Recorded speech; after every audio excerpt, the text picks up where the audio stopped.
Kathy, take it away. Hi, everybody. This is Kathy Ramstetter, and I have the incredible opportunity to both talk a little bit about American School Health Association, which, for an acronym, some of us call it ASHA, some of us call it ASHA. Occasionally, you'll hear an ASHA, which is really it doesn't really matter, tomato, tomato, you know, that thing. So, the American School Health Association.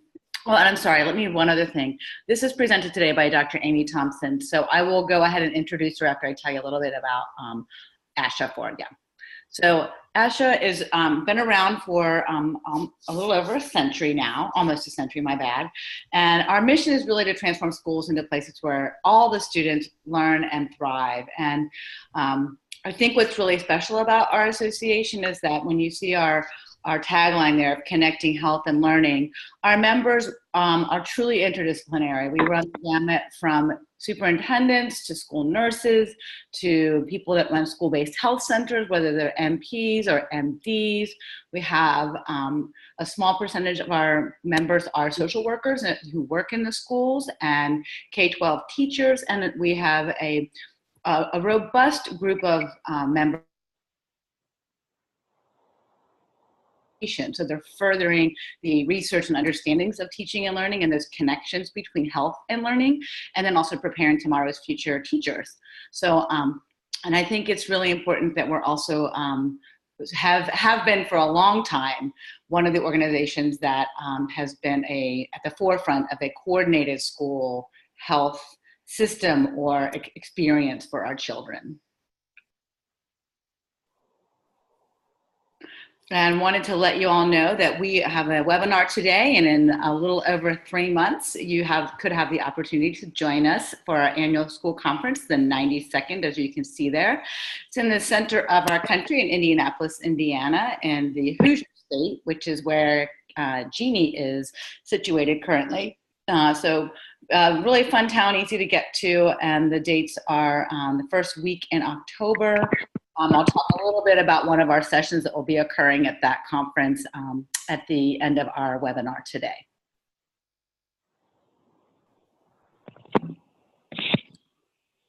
Some of the benefits we have, as you can see here on the screen, is we do have the Journal of School Health, and it's been around since the inception of the organization, and it is peer-reviewed, and it is available in print and online. As a member, you can choose whether you want it to receive it print or online.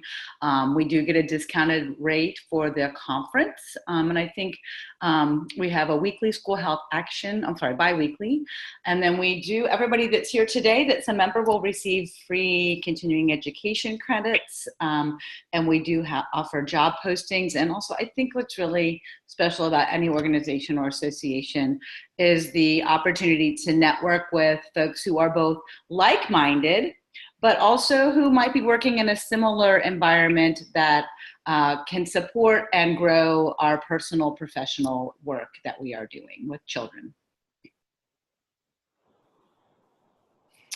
And then if you're ready, Dr. Thompson, I would like to spend just a minute introducing Amy. Sorry, let me get my screen up here. I pulled you up here. So Amy is not too far from Indianapolis. She is at the University of Toledo, and you'll notice that she is a fellow of Eta Sigma Gamma, and she's been actively involved with Eta Sigma Gamma since her graduate work. But I think what's important for today's topic is that she's been researching and advocating in the area of gun violence for almost 30 years. And so we are very, very fortunate to have Amy's expertise to share with us today. And I'm sure Amy may fill in the gaps if I've left any out here. And I'll turn it over to Amy. Okay, well, great. Thank you so much for having me this afternoon. I'm very excited to be here. And to talk on a topic that's very near and dear to my heart, the issue of gun violence and how to address these issues from a public health standpoint. And something I think that is very important to bring to the forefront is from such a long time period, we thought of this only as a political issue, but it's actually a public health issue. And the more that we actually frame it that way, the more advancements we will make in terms of reducing mortality and injury as a result of that.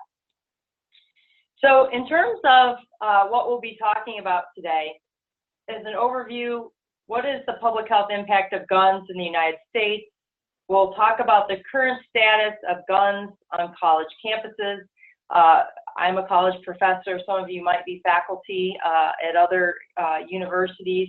A lot of what we'll talk about on college campuses also can be extrapolated to K through 12. We'll talk about ways to advocate for gun-free zones on college campuses. This is something that's a relatively new appearance where we're seeing more and more universities actually allow the carrying of concealed weapons on their campuses, and of course putting guns even in K-12 schools. And we'll look at ways to assess student threats and at-risk students, which is always a concern as we talk about this particular issue. I have been working in the area of gun violence prevention for over 20 years. I've published many articles on this, presented nationally on this. I am a former lobbyist on this topic in the area of gun control and gun violence prevention.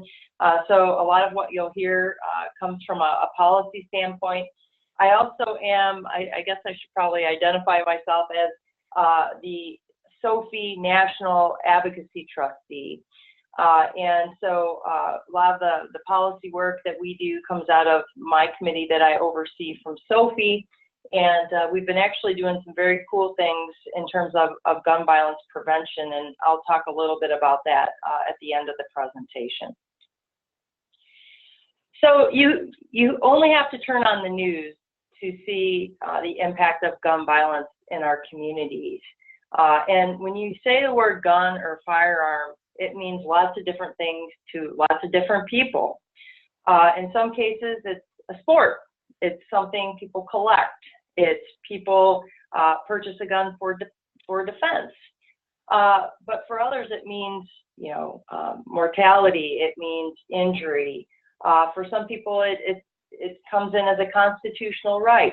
I will tell you that I've worked in many different areas in public health, and none of which probably gets the emotional response as when you say you work in the area of gun violence prevention. Immediately, you get a response on either side, as this is seen as a very controversial topic.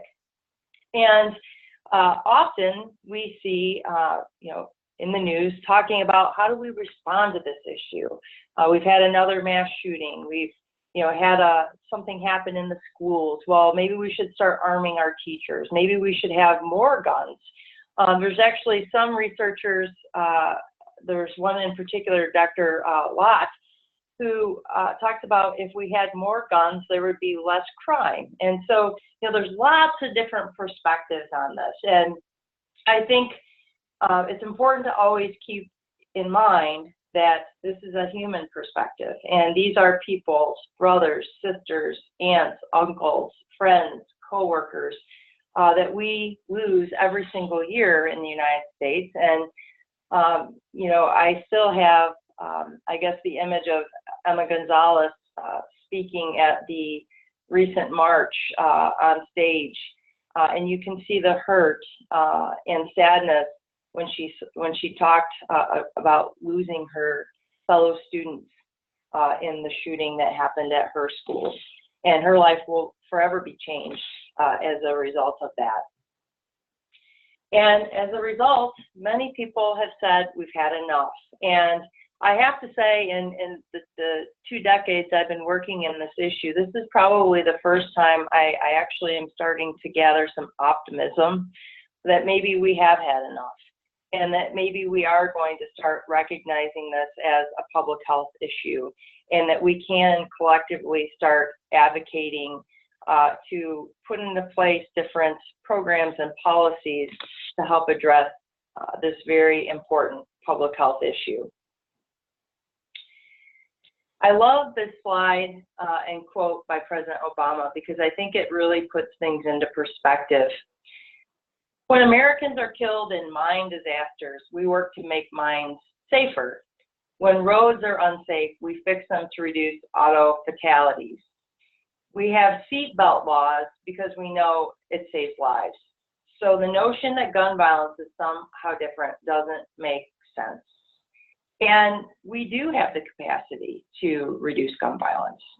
We have lots of things that we could do to make a product safer, or to make it perhaps a little bit more of a lengthy process to purchase a firearm.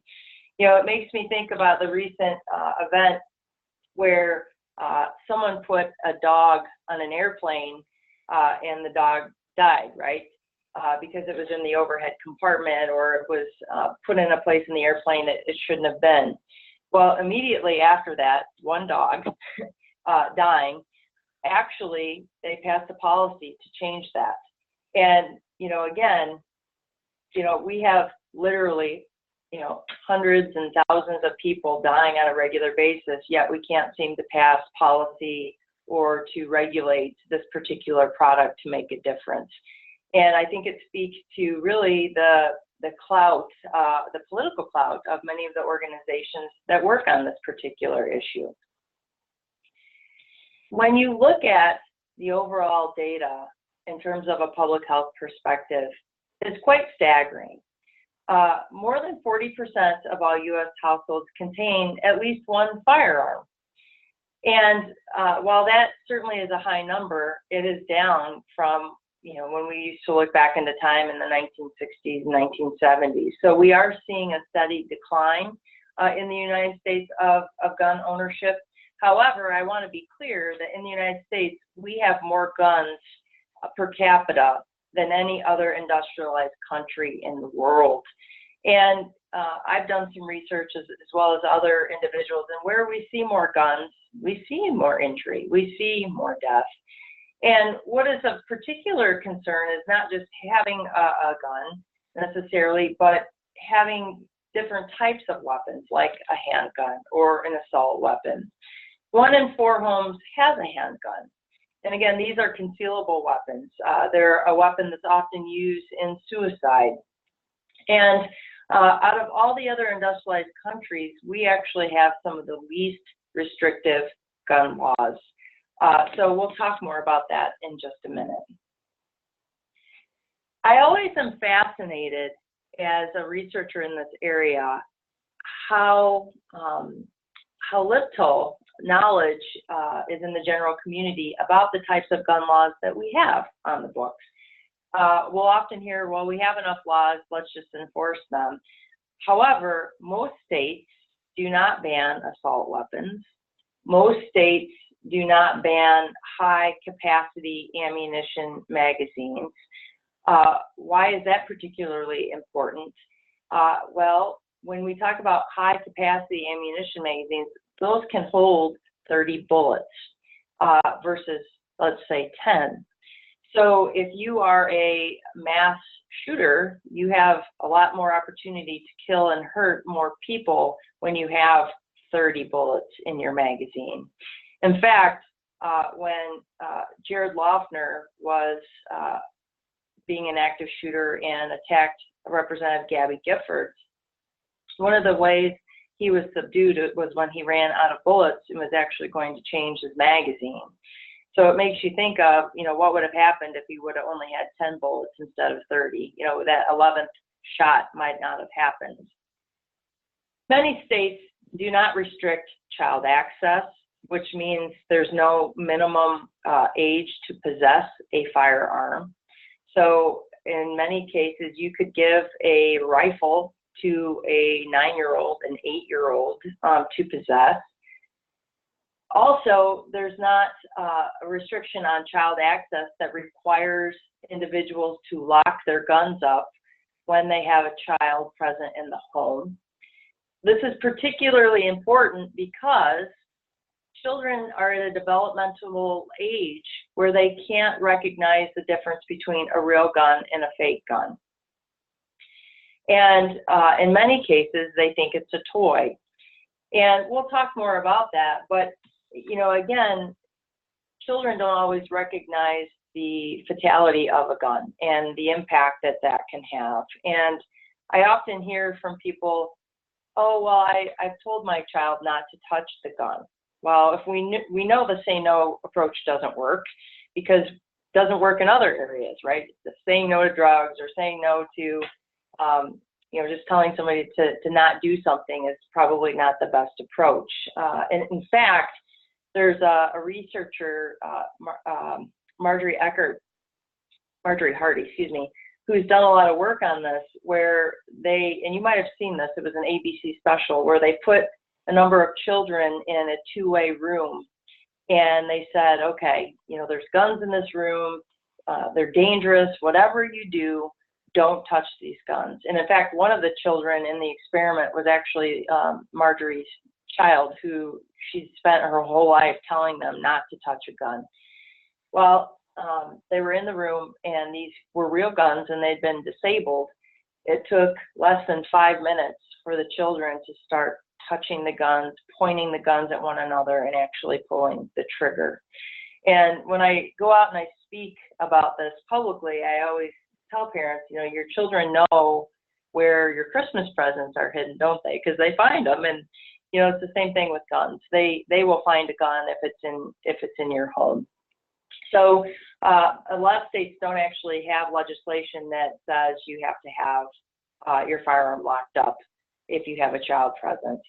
And also, most states do not have laws that restrict the number of guns or volume of ammunition purchased. And if you've ever seen the movie Bowling for Columbine, produced by Michael Moore, it was right after the Columbine shooting, and it actually makes a very dramatic point. They took some of the survivors of Columbine, and they went into some local sporting goods stores, and they bought numbers of guns, thousands of rounds of ammunition, and there was absolutely no law to regulate that at all. So, if you've got somebody that really wants to, have a mass shooting occur, there's nothing that would preclude them from going out and buying, gobs of guns and tons of ammunition, and even a system that monitors this. So to point, the shooter in the Las Vegas shooting had amassed lots and lots of guns over time, over the last, a couple years. And there was no way to track that or look at that or see that as a red flag. Many states also do not require safety mechanisms on guns. So we know that there's lots of good ways to make guns safer. You can have a safety on a gun. You have something called personalization, where only the owner can fire the gun. They have kind of Bluetooth type of technology where you have a bracelet that syncs with your gun and only lets a certain person fire it. Some guns are so cheaply made because they're not adequately regulated. You might have heard the term Saturday night special, that when it strikes the ground, it actually can go off. And again, many of these don't have safeties on them. And there's a number of cases where people will have guns that will fall out of their bags or out of their pockets and will strike somebody as a result of not having a safety. Most states don't require registration, so we really have no good database in terms of who has a gun. When you purchase a firearm, if it's through a licensed gun dealer, they often destroy any type of paperwork, so there's not really a registration. You have to register your car, right? But you don't have to register your assault weapon. Most states don't require a background check on all sales. And so, again, if you choose to go to your neighbor, go to the internet, go to a garage sale, person to person, you do not have to go through a background check. About 60% of gun sales go through a background check through a gun dealer. About 40% do not. Most states don't have laws that prohibit open carrying of concealed carry, like in Ohio, where I'm from at the University of Toledo. We actually can have open carry as long as there's not a sign that somehow restricts that. You can walk down the street and have a firearm strapped to your side. Now, it's different in many states for concealed carry. If you're going to put it in your pocket, then there's some different rules that you have to based on the state, go through a training or apply for a permit. But in many states, you can absolutely open carry without any training whatsoever. Most states don't have laws that allow cities to have their own firearm laws. So where I'm from, in Toledo, we used to have some of the strictest gun control laws in the country. When I was working on these policies, we had an assault weapon ban. We had a child access law. We had lots of great things in place, and then our state legislature got, I guess, kind of angry and said, wait a minute, we don't want you to have more restrictive gun laws than what the state of Ohio has.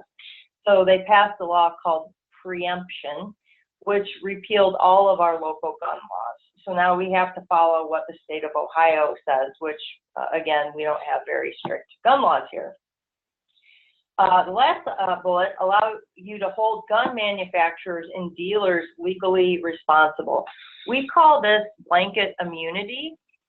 Basically what this means is, at least in some states, and Ohio is one of them, if a gun is defective, and let's say it's manufactured and it explodes, or let's say a gun dealer sells a gun to somebody and they probably shouldn't have, but they did anyway, often they can't be held legally accountable. So I want you to parallel that for a minute.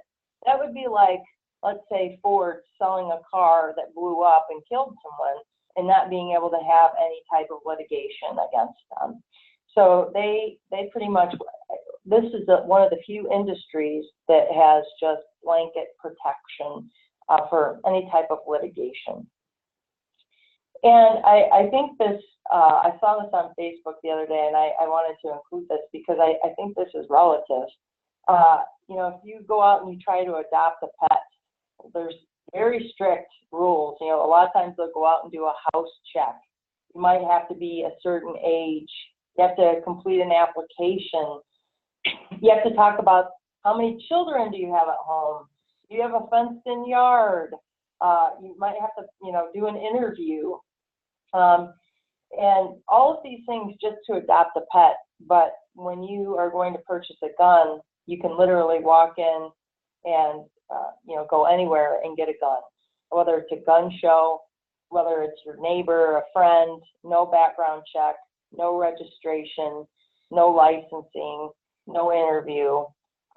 Now, if you go to a licensed firearm dealer, you do have to complete what's called an instant background check that will detect if they have been mentally adjudicated in a court of law or if they have been a convicted felon.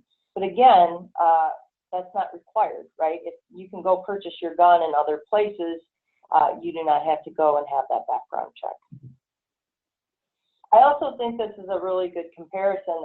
I'm originally from Michigan, and Michigan actually requires that you register your kayak, but you don't have to register your assault weapon.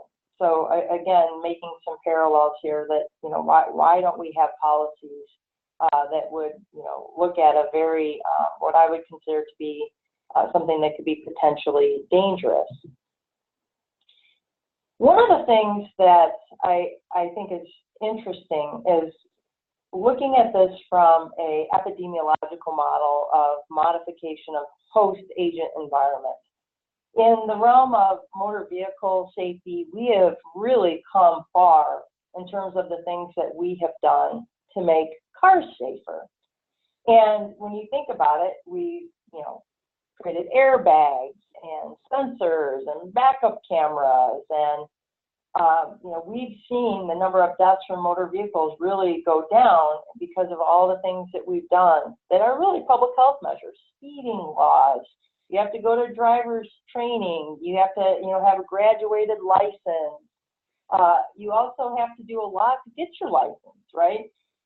You have to pass a practical test, a written test, driver's training. You have to have certain health requirements. You have to be able to see. You actually have liability insurance in case you hurt somebody. And every, you know, periodically you have some type of renewal or reinspection. We don't, while we do that with cars, we don't do that with guns. you know, why couldn't we require, if you were going to purchase a gun, that you have to have some type of training, that you have to pass a written test, that you have to actually go to the range and show proficiency, that they have health requirements that they actually can see. There was an article not too long ago that showed a man that was legally blind that was able to get his concealed carry permit. So, I mean, these are the types of things to be thinking about in terms of what could we put into place to make things safer. In my state of Ohio, we initially were one of the last states to have concealed carry, and we actually had some of the stricter requirements to get a concealed permit to carry. It used to be 12 hours of training, and you had to, you know, go to the range. Well, after we passed that, it got changed, and now it's much less. And in some cases, you don't really even have to hit the target to get your concealed carry permit. And again, that's just if you're concealed carry. If you go and buy a gun, you don't have to do any proficiencies or any written tests. So, you know, there's lots of things that we could do along the way to make sure that people are prepared and trained to actually have a firearm. One of the things that's recently happened was, you might have seen this, there was changes in prohibition of people that could possess firearms under the current legislation or the current administration. There was people that had been adjudicated financially. So people that maybe were older, demented, had Alzheimer's disease, they couldn't manage their own, basically their own lives or finances. And so those people had actually not been able to purchase a firearm. Well, recently that was changed where anybody that met those criteria could indeed have a firearm. So even if they had advanced stage dementia, they still were able then, under the current administration, to purchase a firearm. So that was a recent change that happened. So the current administration has a very strong view on gun issues. When you look at it from an advocacy standpoint, the Trump administration is very strong against expanding background checks because they feel that it would penalize lawful gun owners, that it would add extra steps. One of the things that President Trump has talked about publicly is that there should not be gun-free zones. So in other words, you know, having areas where you can prohibit concealed carry, you know, that there should be changes so that that doesn't happen.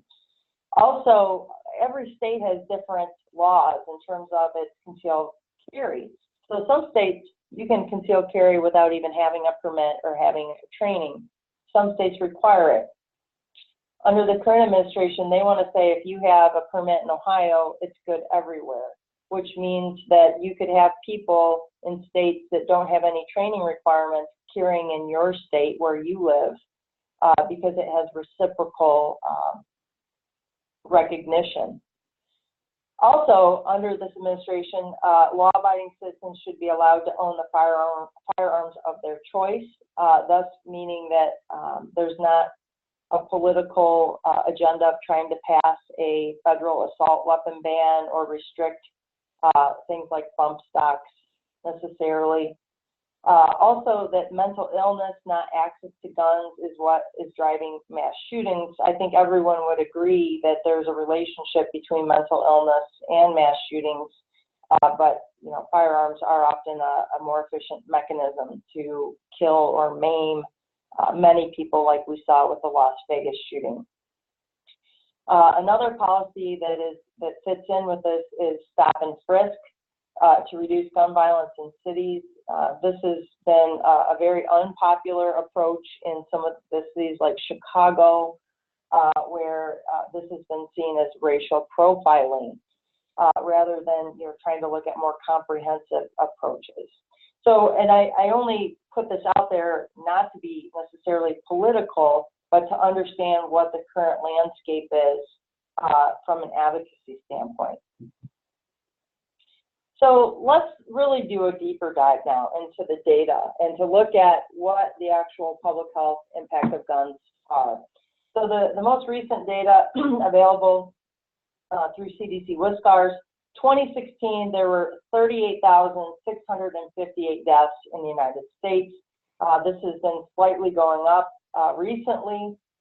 All of these numbers, as you look at them, 14,000 homicide victims, almost 23,000 firearm suicide victims, close to 500 unintentional, 510 legal intervention where there's some type of altercation with law enforcement or that there's some type of crime being committed and the person is shot, and then about 300 are undetermined. What I want to draw your attention to on this slide is that by far there's more firearm suicides than homicides, and most people don't realize that. When we talk about access to guns, it's not just about murders. It's about mental health issues, and we're certainly seeing that in the news now with some recent celebrities killing themselves. Although many of those haven't been with necessarily a firearm has the highest rate of completion. About 75% of people that actually try to commit suicide with firearm will be successful in doing so. There's not really a more effective means. If you take a pill or you're trying to suffocate yourself with carbon monoxide, you've got some time to change your mind. There's really not time when you put the gun to your head and pull the trigger. And so, access and means are really key when we talk about firearm suicide. So I do want to, again, point out that these numbers are the highest in the world for any other industrialized country.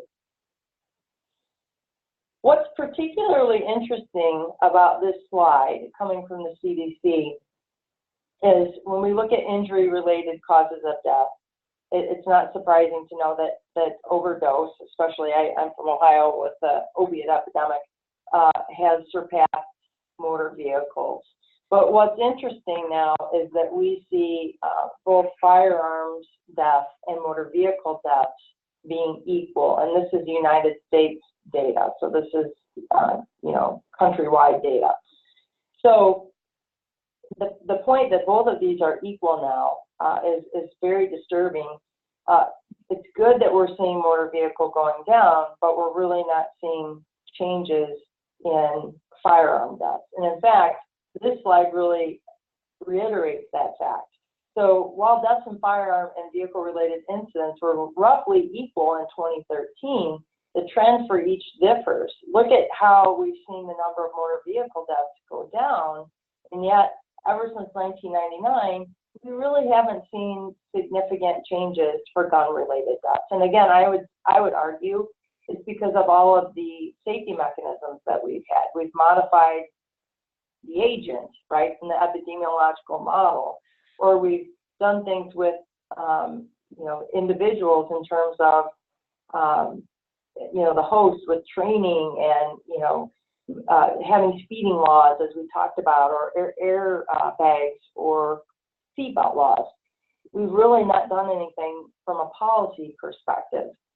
In fact, in some cases, we've actually weakened some of our gun policies. Even after Sandy Hook happened, where everybody was hoping that we would see some gun policies passed, in some states we actually saw gun laws weakened during that time. So this slide actually talks about who's most likely to be injured and die in terms of firearms. So you can see by this graph that every single group is obviously impacted by this. If you look at the crude death rate, it's about 12 people per 100,000. We see those people in the age group of 20 to 24, 25 to 29. We also see a little bit of a spike towards the end of the life spectrum, and those can be things from suicide. It could be accidental, etc. But we kind of see a little bit of this kind of early adolescence, kind of college age, kind of going down, and then going back up towards the end of the lifespan. This slide depicts who we see most at risk by race ethnicity. This disproportionately impacts the African American population. And I also want to highlight the fact that although we think about homicide and suicide, there's a number of people that are shot that is a non-fatal shooting.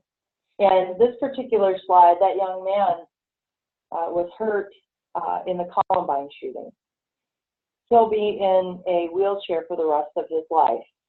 And so in addition to the 38,000 people killed by firearms, almost 85,000 people a year are injured non-fatally. And again, these are very difficult injuries to recover from. Some cause traumatic brain damage.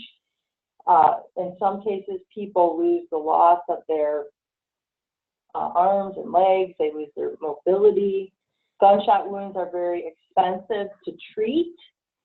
We see that the average gunshot wound is about $100,000 in healthcare costs to actually treat that type of injury. Unfortunately, we've seen as well that there's not been a lot of funding to address the issue of gun violence. This particular graph looks at years of potential life loss, and it compares diabetes to firearm-related injuries. Now, for those of you that are familiar with YPLL, you basically are looking at if somebody's supposed to live to be 75 years of age, but they die when they're 50, they lose 25 years of potential life loss. So typically in public health, we see diseases or illnesses that kill or hurt people very young of age have a higher YPLL and often get priority in public health funding and public health interventions, right? Well, when you look at this data, you can see that, for example, compares motor vehicle accidents, diabetes, and guns. And so actually, most people that die from diabetes, it tends to be an end-of-life, your older adult type of issue. We see, of course, motor vehicle, and this is a little bit older data, but motor vehicle having about 845,000 years lost, and then comparing that to firearm-related deaths. And what you see in this slide that's important is there's been really a ton of funding given to the area of diabetes, which again, we tend to have more older adults passing away from. Comparing that to motor vehicle, or look what it is funded for gun violence or firearm-related deaths. And what we've seen over the last few years, or a couple decades, is the phenomenon of the Dickey Amendment, which basically was perceived as that there should be no federal funding for any type of gun violence prevention research. So that has been kind of the kiss of death, if you will, for having any type of interventions that were, evaluated or created around this, or, policy analysis and evaluation.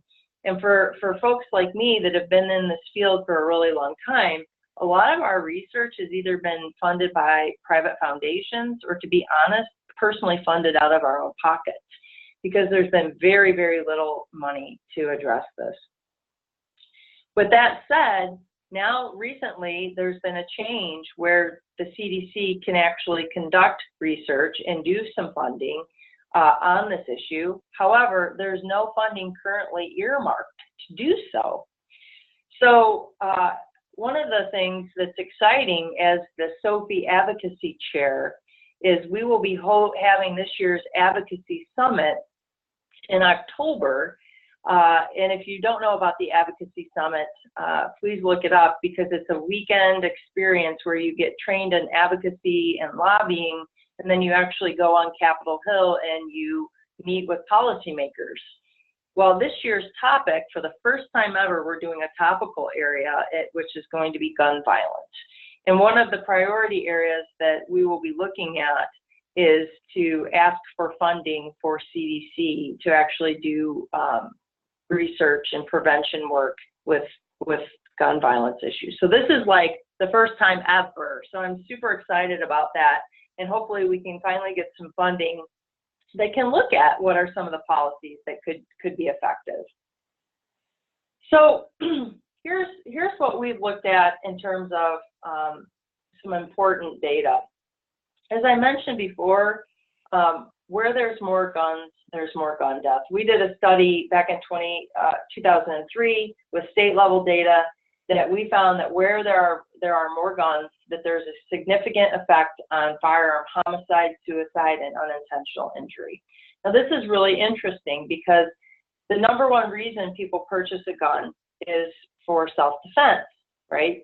And so if you look at data that's been published out there in our literature, you will find that you are more likely to be injured if you have a gun.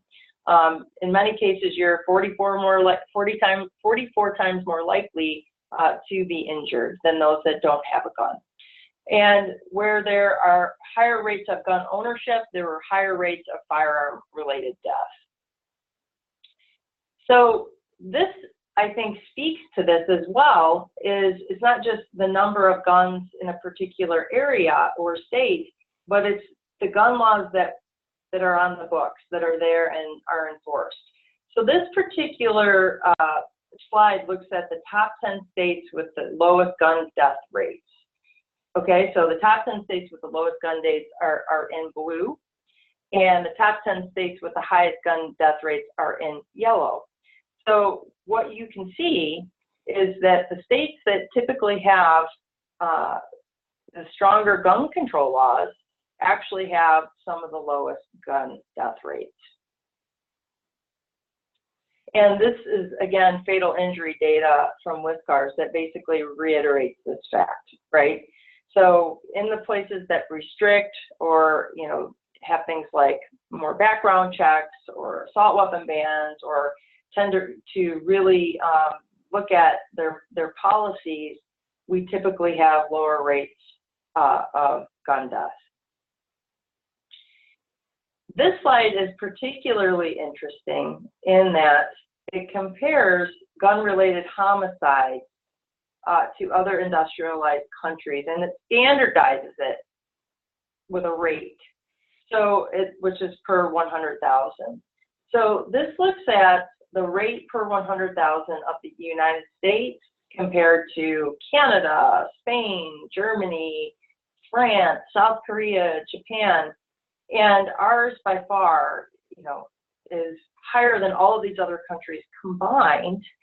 And, you know, it's particularly interesting to me because in Japan, for example, highly populated country with lots of people in close proximity, and yet look at what their rate of homicide is. What you have in common with all of these countries is they have much more restrictive gun control laws than we do in the United States. So, you know, I saw this on Facebook, and I think it speaks some truth. And there was a kind of a meme that said, gun control doesn't work, but it sure does in Canada. It sure works in Australia. It works in Spain. So we know from other countries that when you have those laws or policies on the books and they're enforced, their gun death rates are much, much lower, right?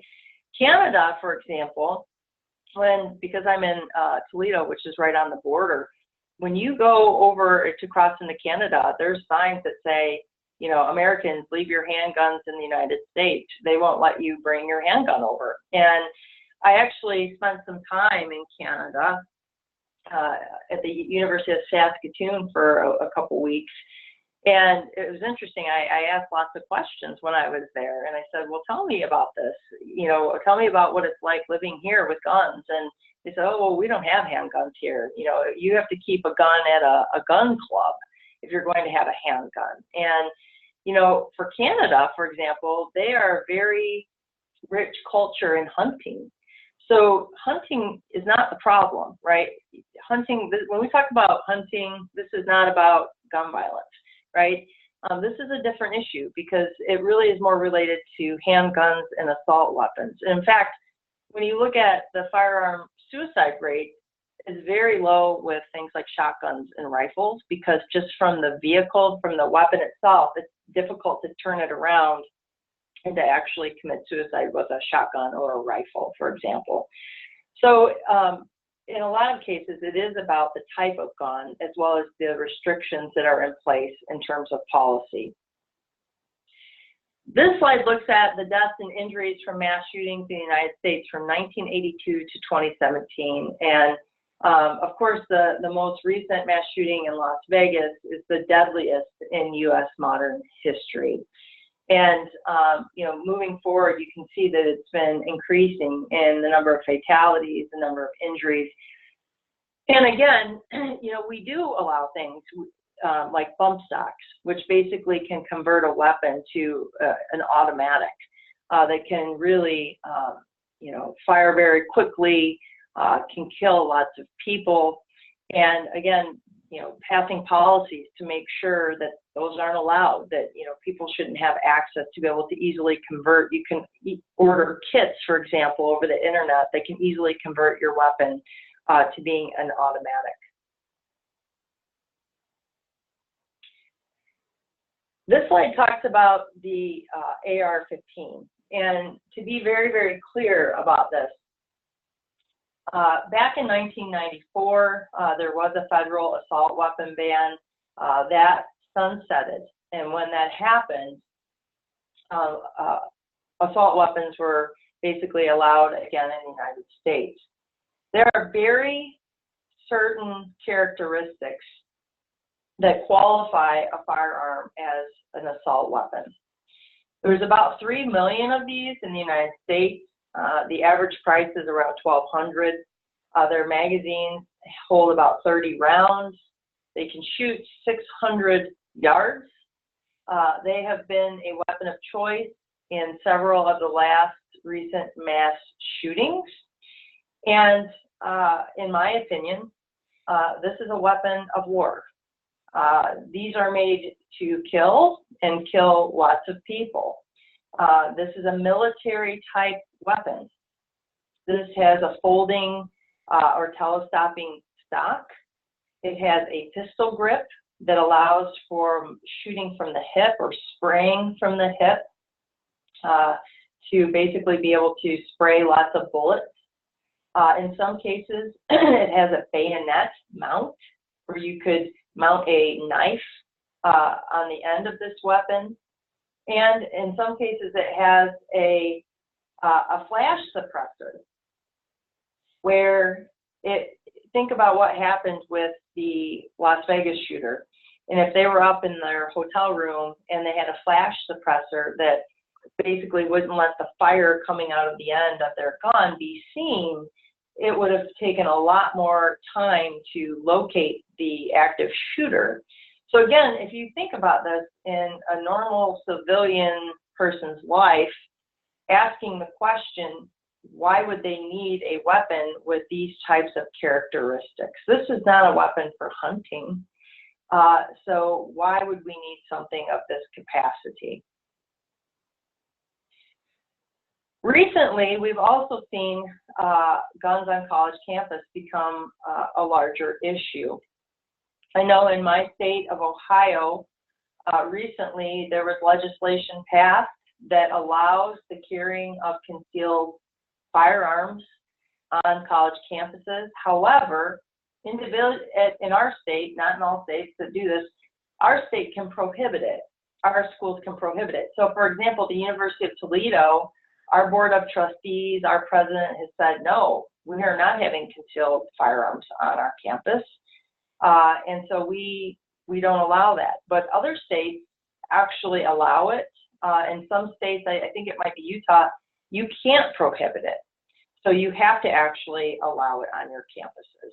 So this is an issue that we refer to as campus carry, which is the practice of carrying a weapon in a concealed manner while in public.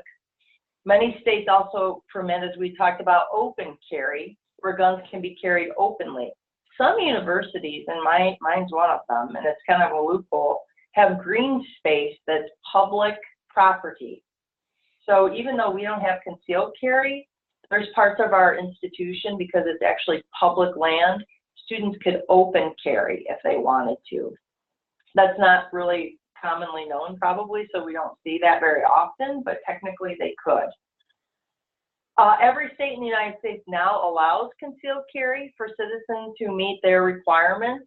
And again, it varies widely on what the training is. For example, 4 states, Alaska, Arizona, Vermont, and Wyoming, they do not require a permit to carry a concealed gun in a public arena.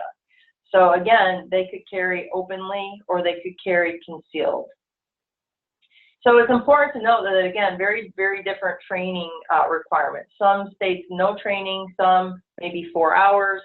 Some states might not even have to have any proficiency in actually hitting a target, etc.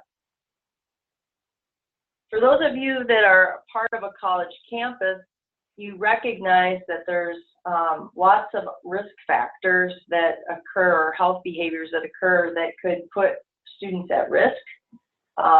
Drinking, drugs, depression, anxiety, being in a new place, trying to get used to college life. There's lots of stress.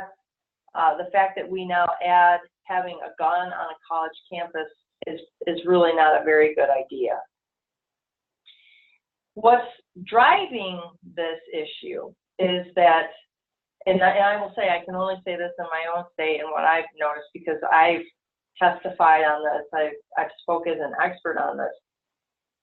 The people that are often pushing concealed carry on college campuses are not professors.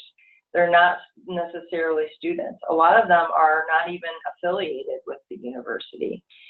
And I will tell you that it always surprises me to see this push. And the thought process is, well, look at all these, look at the mass shootings we've had. Look at Virginia Tech.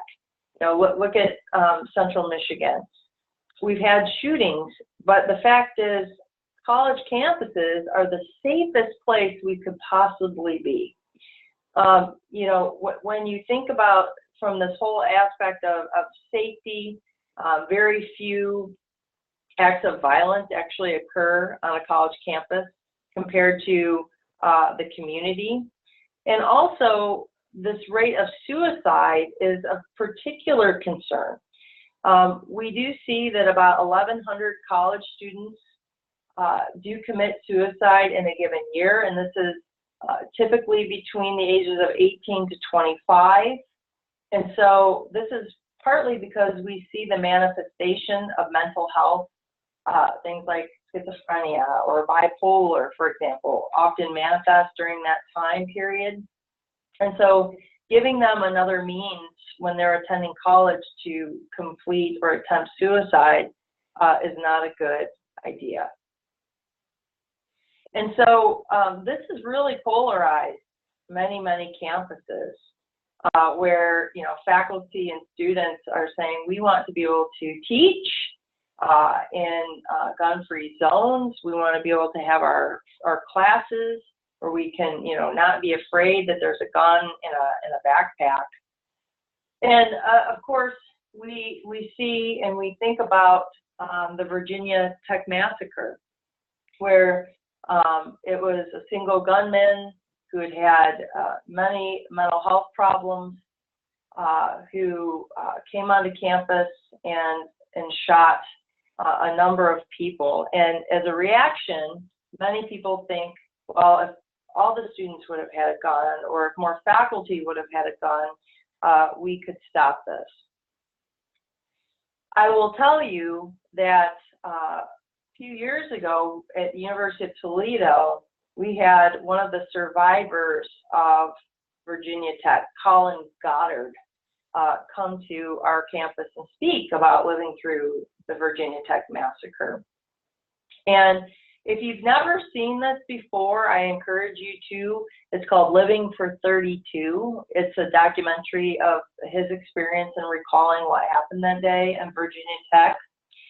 And one of the things that Colin said when he came to our campus was, he said, now mind you, this is a ROTC person. He's been trained in guns, has some kind of military background, and he was shot 4 times and he survived.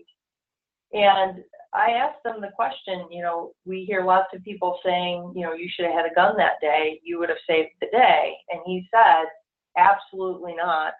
If I would have had a gun, I would have never been able to respond in a way that, you know, wouldn't have harmed someone else. The shooter might have shot me. When the police came on the scene, they wouldn't know who the good guy or the bad guy is. And I think that's a really important point to make. When you look at even law enforcement response to an active shooter, police, and there's been published studies to show this, police who are on the range only hit the target 25% of the time. That's 1 in 4 shots. And this is a job that they're trained to do, right? And you think about, you add adrenaline into the mix and, you know, being scared, the chances of being able to actually use a weapon in these types of environments to quote unquote save the day is really not a high percentage. And so, and in fact, when there's been other people armed in situations like this, other people have been injured. And even police sometimes in active shooter situations have injured innocent bystanders. There was a shooting not too long ago in New York by the Empire State Building, in which 9 bystanders were shot by police when they were trying to subdue an active shooter. So, you know, we have this issue of gun violence, and again, we talk about, you know, is campus carry a good idea? Should we be bringing guns into our schools, guns into our K-12?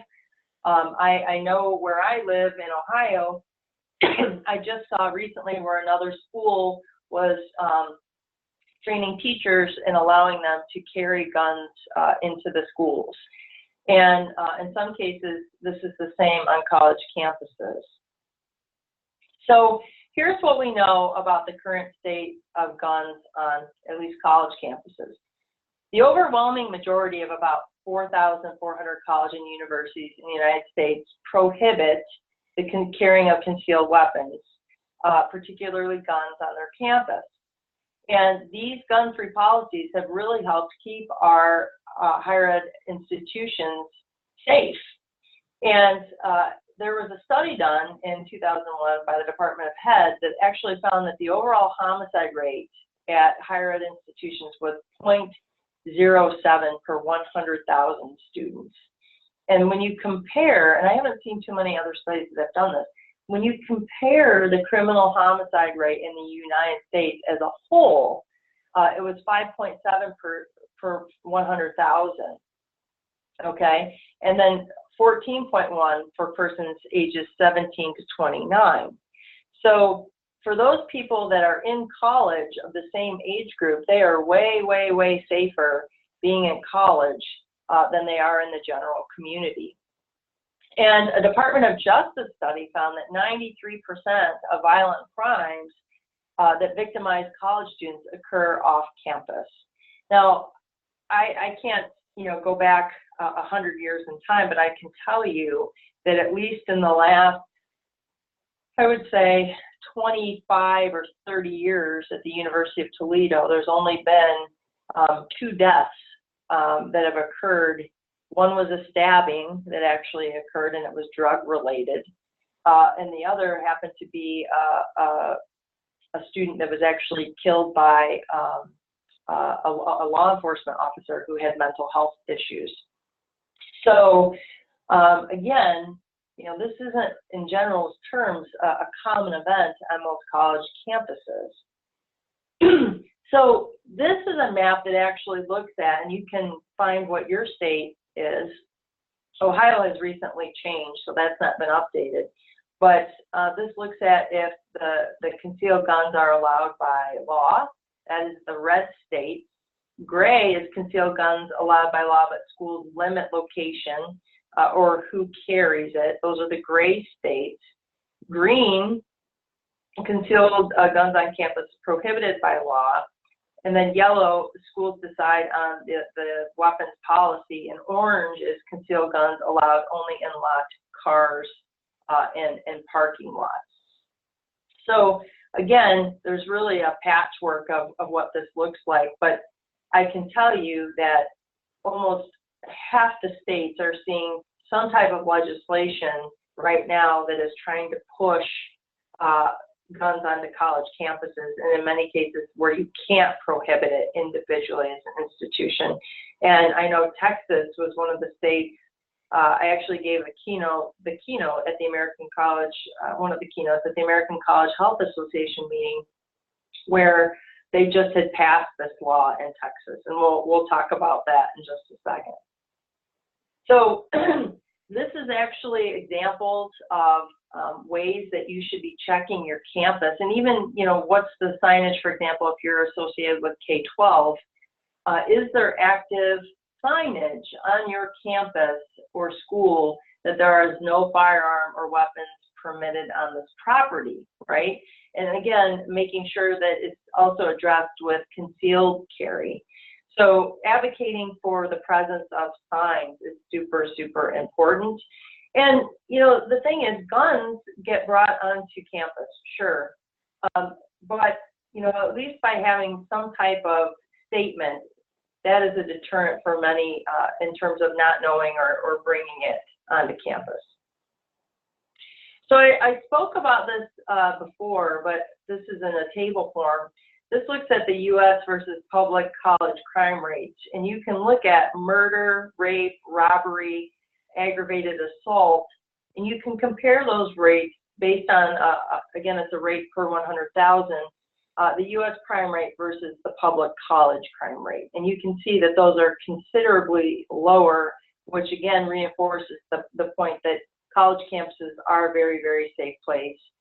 Again, when you compare that to K-12 data, you know, being at school is the safest place that you could possibly be. So again, why introduce a weapon or a gun into the mix where there could be a dangerous situation? And I'll tell you, I'll give you two examples of this recently. In Michigan, where they're allowing custodial staff to be designated safety officers. Recently, there was one of the designated staff at an elementary school left their gun in the bathroom on the back of the toilet when they went to the bathroom, and an elementary kid found it. Another issue when we talk about having faculty, for example, on college campuses, there was one instance where a faculty member had mental health issues and had a concealed carry permit and was going to actually shoot people on his campus. So, you know, never assume that it can't actually happen amongst faculty as well. So we've done lots of research on this issue. The good thing is there's lots of opportunities for advocacy because there's been lots of public opinion surveys on this. I will tell you as well that Sophie has some resolutions. I know APHA does as well.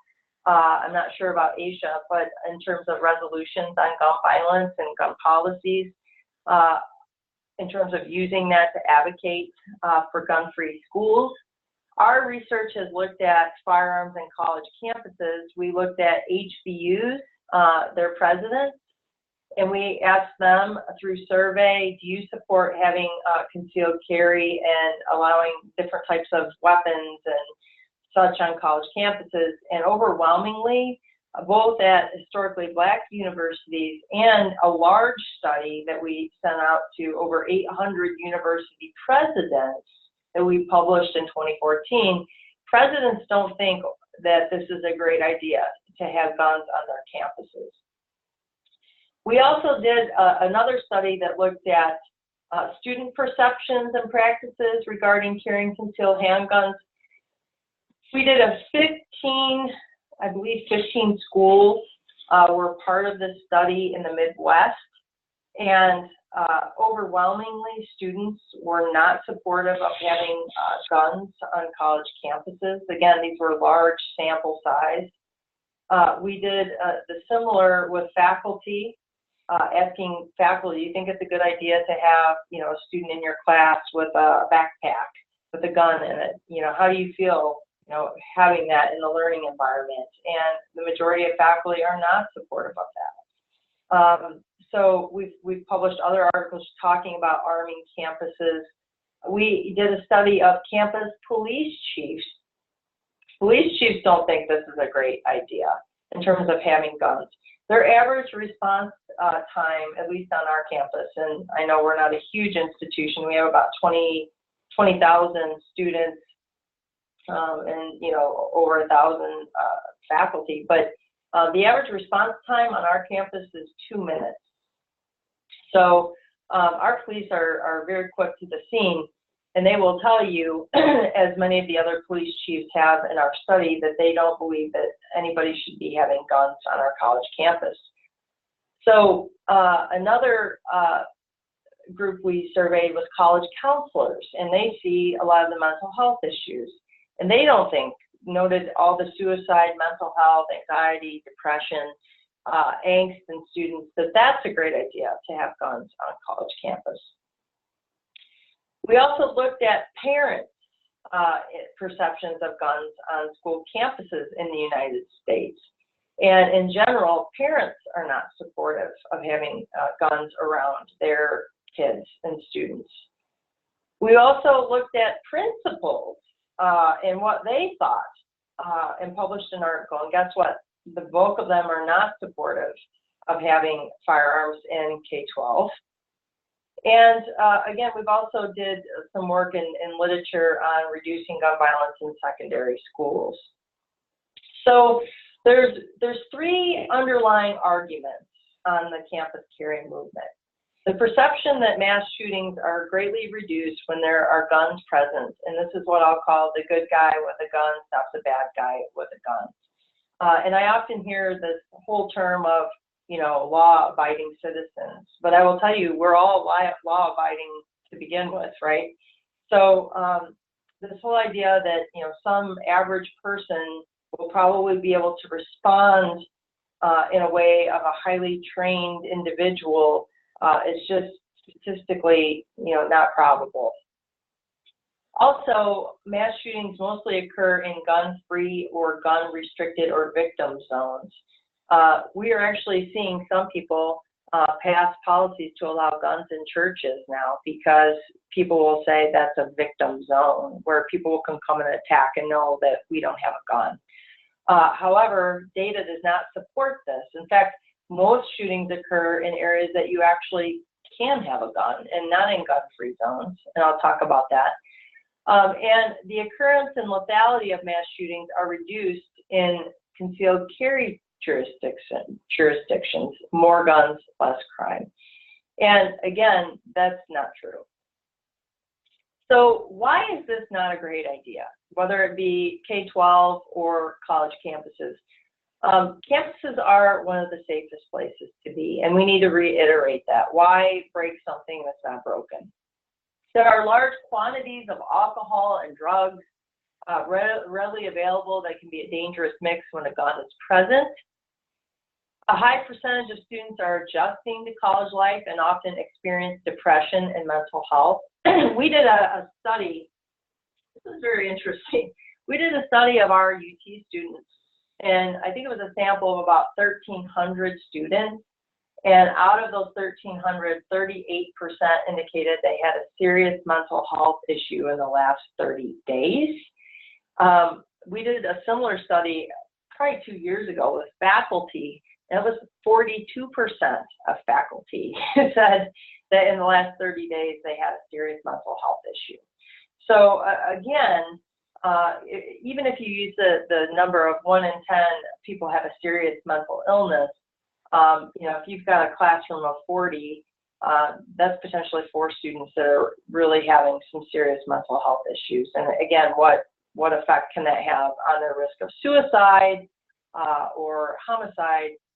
And also the high degree of pressure of academic performance can cause acts of violence against faculty and other students. I remember vividly one time I walked in, you know, when you're a faculty member, you use different classrooms. And I walked in on a student screaming at another faculty member, and he actually had a arm cast on where he had broken his arm. And this student was literally right in this faculty member's face, ready to punch them because they were upset that the faculty member wouldn't let the student take a quiz that they had missed 6 weeks ago. And, you know, in many cases, high stakes in college, right? So if you don't pass a class, that could be, you need that class to get into medical school, or, you know, that's a requirement for your major. There's lots of pressure. So again, can that cause interactions with faculty that could be potentially dangerous? Concealed firearms have the opportunity to be dropped from bags and backpacks, leading to unintentional shootings. As a faculty member, I see this all the time. Students come in and, you know, throw down their backpacks, and, you know, if there was a weapon in there, it could very easily discharge. Another issue that can, and I feel very strongly about number 6, students and faculty may not be as free to discuss controversial issues. So in public health, we talk about things that are very controversial, right? So, and it can be very heated. And of course, the whole First Amendment issue is really big on college campuses right now. But if I knew that there was a student in my class with a gun in their bag, I might act very, very different in terms of what I might talk about, or if I might disagree with them. Or even having them alone in my office, you know, with a gun in their bag, I would feel uncomfortable with that. The likelihood of a permit holder going to save the day or thwart an act of violence is low compared to the risk of possession. And if there is an active shooter, it can delay the response time for law enforcement. So some law enforcement will actually tell you that it could actually cost more lives by having guns on campuses because they won't know who the good guy or the bad guy is. So this is actually an individual that committed a shooting on the campus of Central Michigan University just a few months ago. A MAC school. I'm a CMU alum for my undergrad, and this particular young man had a drug addiction issue. He was actually admitted to the hospital. His parents came up, picked him up from the hospital. It was going to be spring break. He went back to his dorm room to get a few things, and he actually, while he was in his dorm room, took a gun and shot both of his parents and killed them. And took off and was, you know, on foot for a number of days. But again, this speaks to some of the events happening on college campuses. They're often not acts of rampage, they're more interpersonal disputes. And so, for example, a recent study by Everytown for Gun Safety in 2016 identified 85 incidents of shootings or undesirable discharges of firearms. And that occurred between January 2013 and June of 2016. Only 2 of these 85 incidents involved a shooter on a rampage. The rest were interpersonal disputes that escalated into gun violence. Some were premeditated acts of violence against individuals, suicides, and there were some unintentional shootings. So again, very few of these incidents on a college campus is an active shooter or somebody shooting somebody else. It's often between 2 people that know one another. And that's what we know with homicide anyway, is that, you know, pretty much 90% of all homicides are between 2 people that know one another, not strangers. So looking at this case of mass shootings that have occurred in the United States from, let's say, 1966 to June 16, most of these, as I referred to before, have happened. Research contradicts the claims that most of these shootings have happened in gun-free zones. So actually, if the whole thought is if you have a gun, you're able to protect yourself, that theory is really not supported by this data. In these mass shootings that we've seen recently, only 12% of these shootings took place in whole or part in a truly gun-free zone, where there's not armed security, police, or armed citizens, and 5% in a gun-restricting zone. Every town for gun safety conducted a separate study of mass shootings involving 4 or more fatalities that included domestic incidents, and found only 13% occurred in a gun-free zone. And again, successful civilian use of guns to stop mass shootings are incredibly rare. Over 26 years, there have been 4 documented instances where a rampage shooting was thwarted by an armed civilian. In 5 shootings, the attempted gun user failed to stop the attack, and then 3 of these civilians was actually shot. So again, very, very rare is somebody that is just a regular person, you know, going to be able to use a firearm to stop a mass shooting. This just kind of reiterates what I was talking about, that, you know, a gun-free zone is actually one of the safer places to be. And this is something that came out of the recent policy passed in Texas that requires them to have guns on their campus when we talk about things like academic freedom and grading issues. This is, you know, meant to be funny, but it's not. Texas is reportedly going to give college students the right to carry guns on campus. So I guess that next semester, every college student in Texas is getting a straight A. So again, you can think about a student, you know, coming into your office who got an F on an exam, and they're, you know, getting upset with you, and you look down and see a gun in their backpack. There's nothing you can do about that. You know, will that change your interactions with the student? I want to just spend, as we're wrapping up, because I want to make sure you do have some time for questions, in the identification of at-risk students. This happens to be the student Cho that committed the Virginia Tech massacre. And this student went from classroom to classroom, faculty to faculty, and really had some violent behaviors that really went under the radar screen.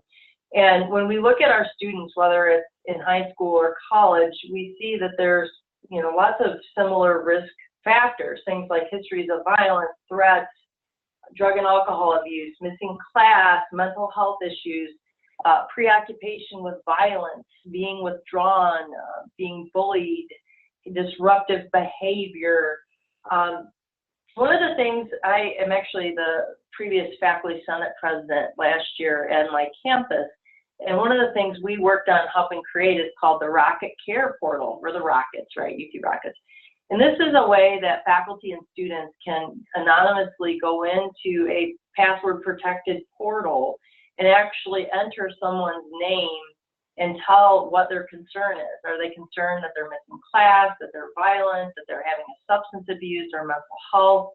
Maybe they're threatening.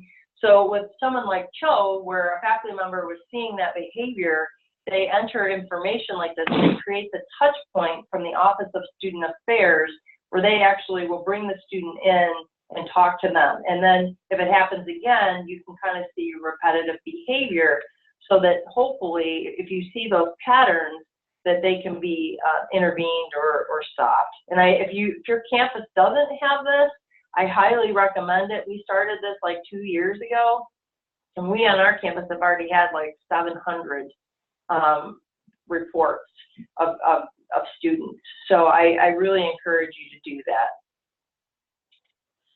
So just to kind of think about advocacy, you know, things to think about if they're trying to pass laws like this in your school district or your schools. You know, again, using data that say most places don't support this. Try to do campus opinion surveys or parent surveys if you are in K-12. Try to engage with the media. Use student groups to speak out about this. Many of them are very strong about this. Try to find your state gun control organization and work with them. They often have lots of experience in advocacy. If you're on a college campus, meet with the president of the university or the government relations office, or work with your faculty senate or your student senate to pass resolutions in opposition of guns on campus. students are really your best resources for things like this, because usually administration listens to students sometimes more than faculty do.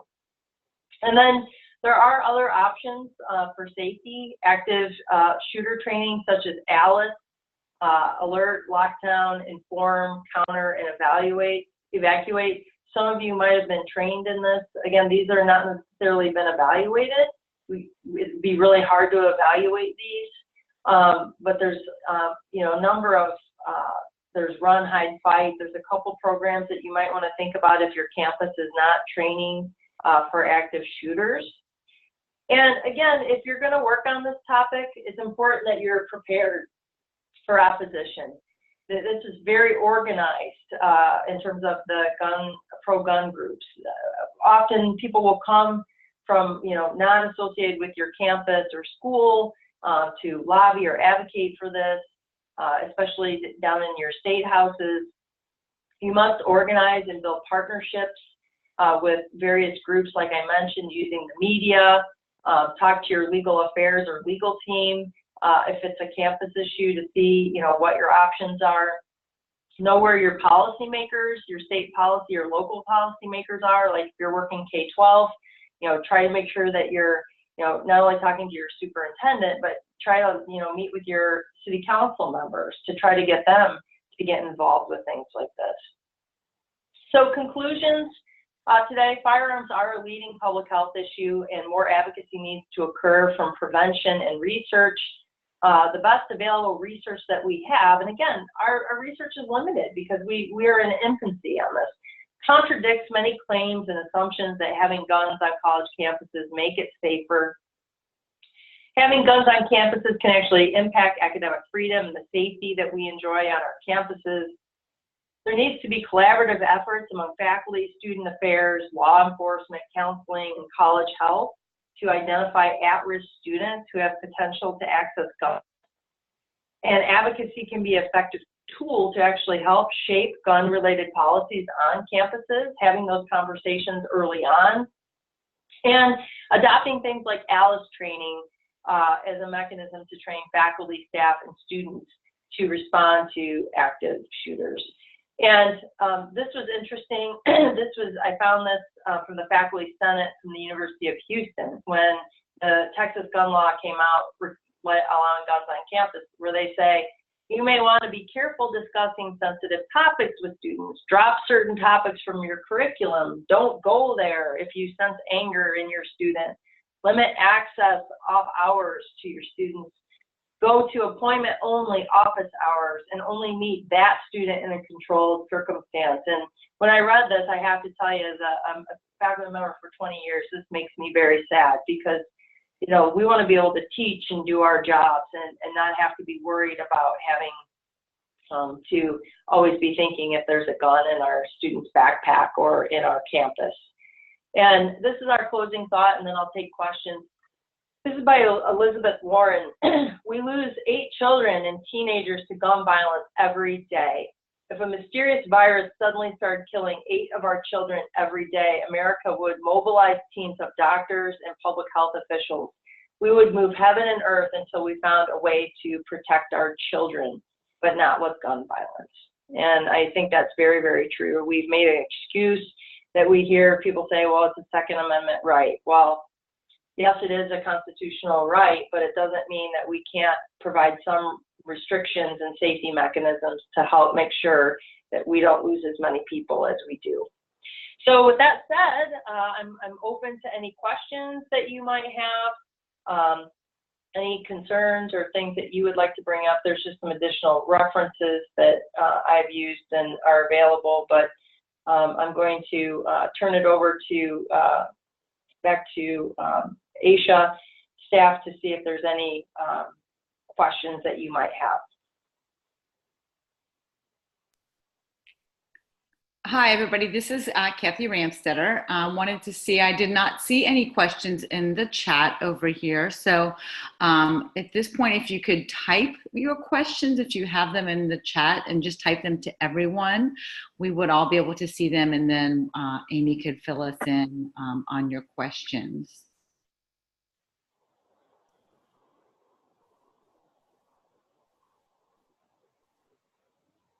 I know this is a very controversial topic, so I'm sure lots of you have some ideas or things.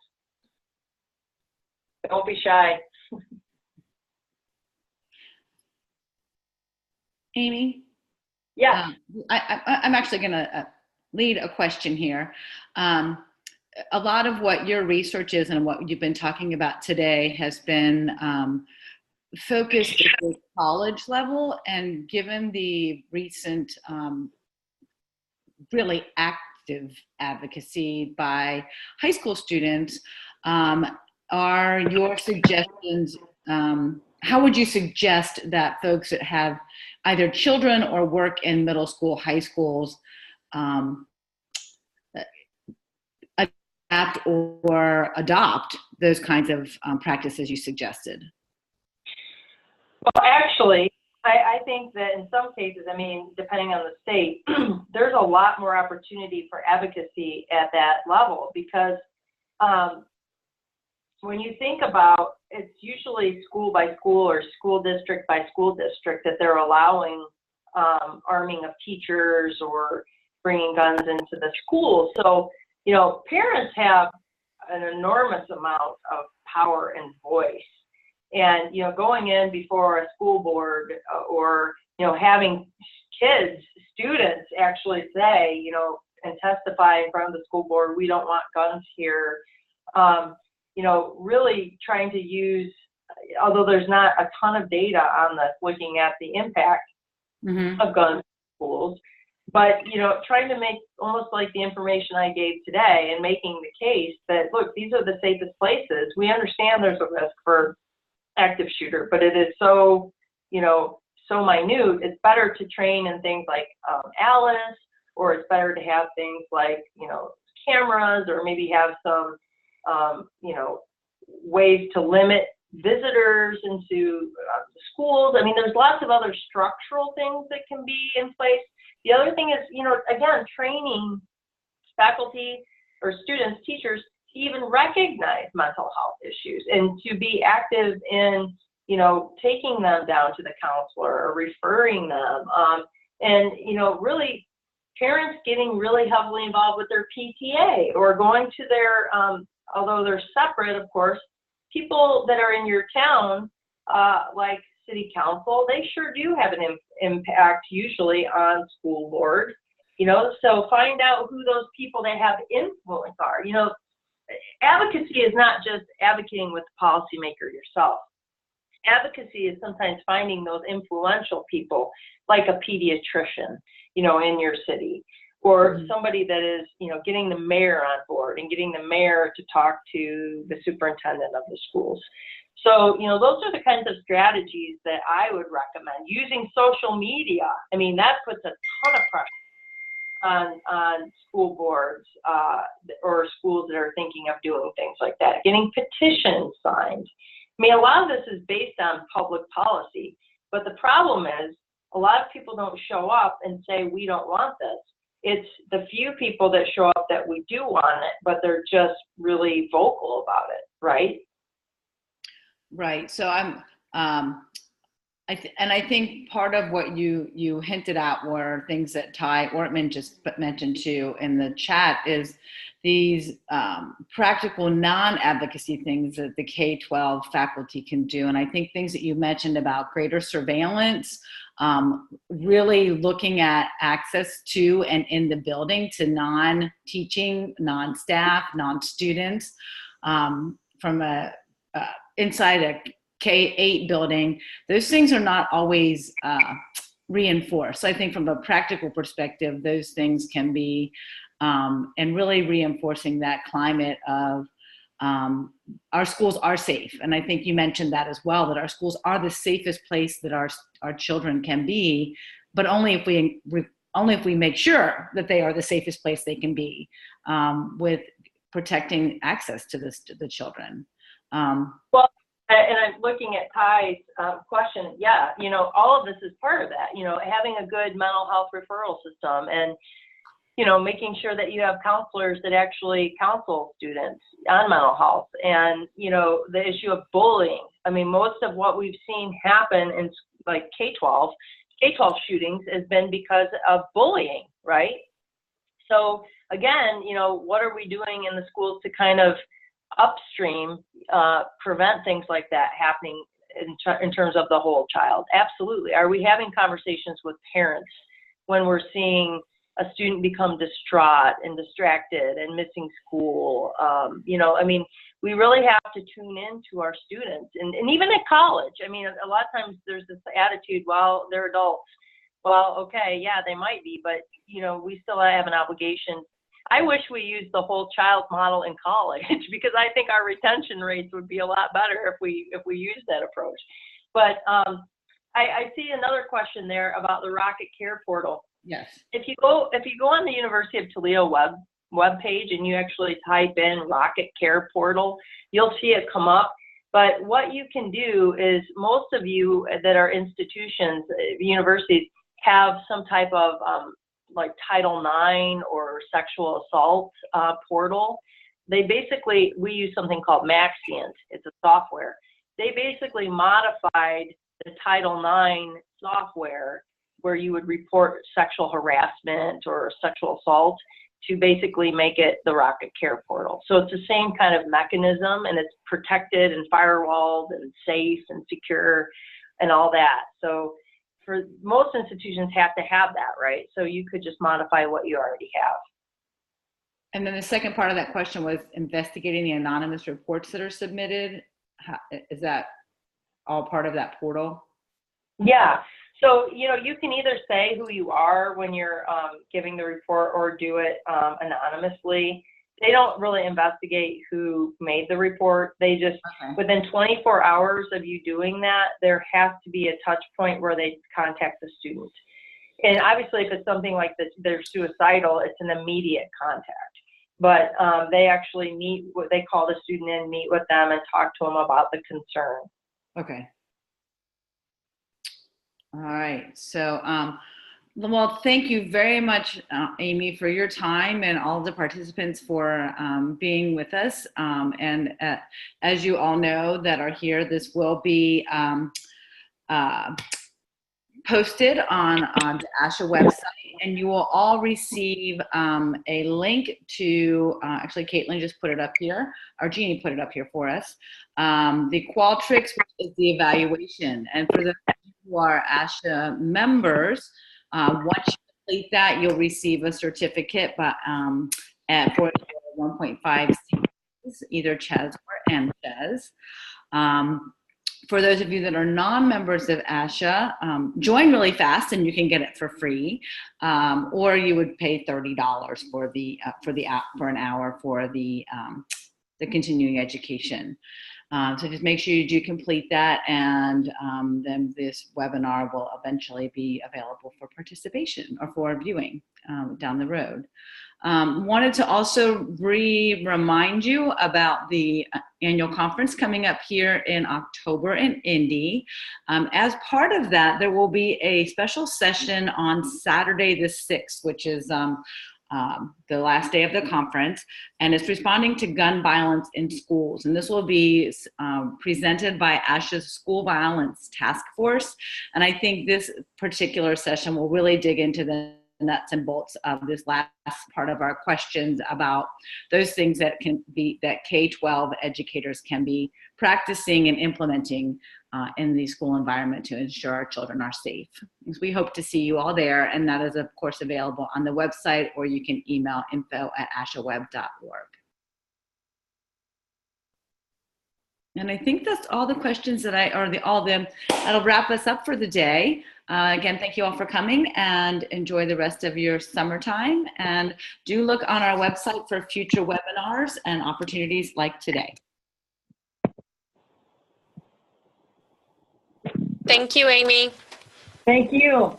Thank you, Amy.